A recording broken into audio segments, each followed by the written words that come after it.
किया। पुलिस की इस मार्च का मकसद असामाजिक तत्वों को यह संदेश देना था कि चुनाव में किसी भी तरह की गड़बड़ी होने पर सुरक्षा बल कड़ी कार्रवाई करेंगे।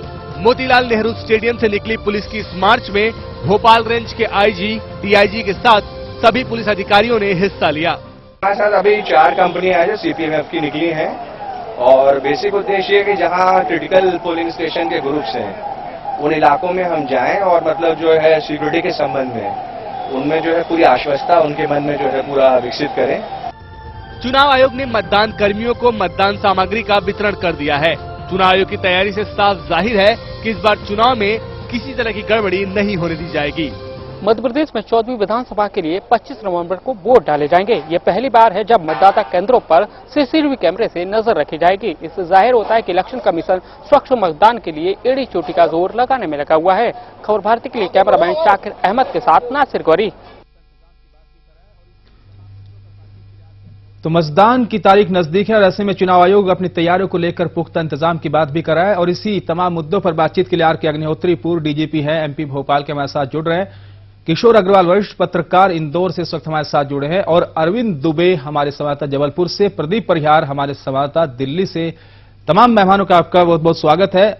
सीधे तौर पर सबसे पहले बात अरविंद आपसे अगर की जाए, जो चुनाव आयोग है क्या लगता है कि कितनी बड़ी चुनौती उसके सामने है, क्योंकि तारीख बेहद नजदीक है और ये जो पूरा क्षेत्र है नक्सल प्रभावित क्षेत्र भी माना जाता है, गढ़ भी माना जाता है।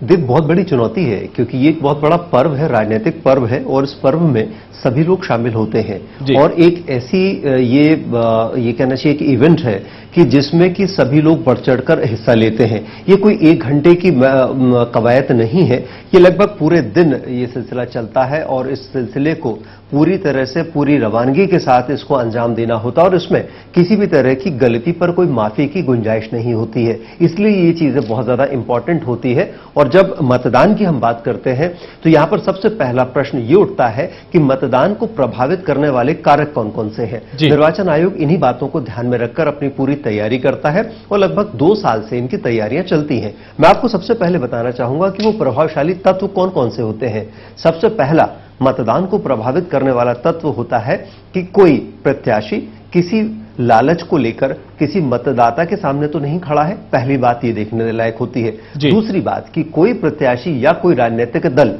किसी मतदाता को भय दिखाकर उसे प्रभावित करने की कोशिश तो नहीं कर रहा है। तीसरी बात, मतदाता आसानी से मतदान केंद्र तक पहुंच जाए और बहुत आसानी से अपना मत का प्रयोग कर दे। इन 3 बातों को ध्यान में रखकर ही निर्वाचन आयोग पूरी तैयारियां करता है। आमतौर पर मध्य प्रदेश में लालच जैसे देने वाले विषय तो सामने आते हैं, लेकिन भय दिखाकर मतदाता को रोकने की वारदातें यदि हम पिछले 20 साल के चुनावों में देखें तो बहुत कम ऐसी वारदातें सामने आई हैं। हिस्ट्री बहुत इंपॉर्टेंट होती है जब भी कोई निर्वाचन प्रक्रिया शुरू होती है उसमें। जी अग्निहोत्री जी, जो बात सामने आती है सुरक्षा को लेकर, जो बात सामने आती है, किस तरह की चुनौती होती है सुरक्षा कर्मियों के सामने इन मतदान के दिनों में?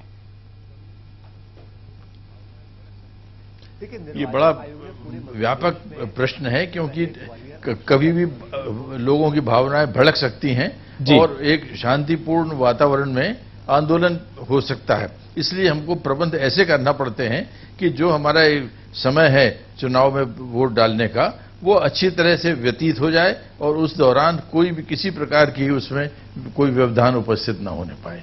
तो ये एक बहुत भारी जिम्मेवारी होती है प्रशासनिक अधिकारियों की और चुनाव से संबंधित अधिकारियों की। जी, सीधे तौर पर अगर बात की जाए किशोर जी, जो बात हो रही है कि जिस तरीके से महत्वपूर्ण है और साथ ही पर्व भी है, मतदान अपने मत का प्रयोग करने आएंगे, लेकिन इस बार जो मतदाता हैं युवा मतदाता हैं और संख्या में ऐसे मतदाता ज्यादा हैं जो पहली बार अपने वोट का इस्तेमाल करेंगे। क्या लगता है कि जो युवा पहली बार वोट देने आएंगे, कितना सियासी पार्टियों पर इसका असर देखा जाएगा और किस आधार पर इस बार उनकी वोटिंग हो रही है? हमारी युवाओं से बात हुई थी, उनका एक ही कहना था कि जो प्रत्याशी आपराधिक प्रवृत्तियों में लिप्त होते हैं उन्हें हम नकार देंगे और जिस व्यक्ति ने विकास किया है पहले उसको हम आगे बढ़ाएंगे और यदि दोनों चीजें नहीं हुई तो हम नोटा का बटन दबाएंगे। मतलब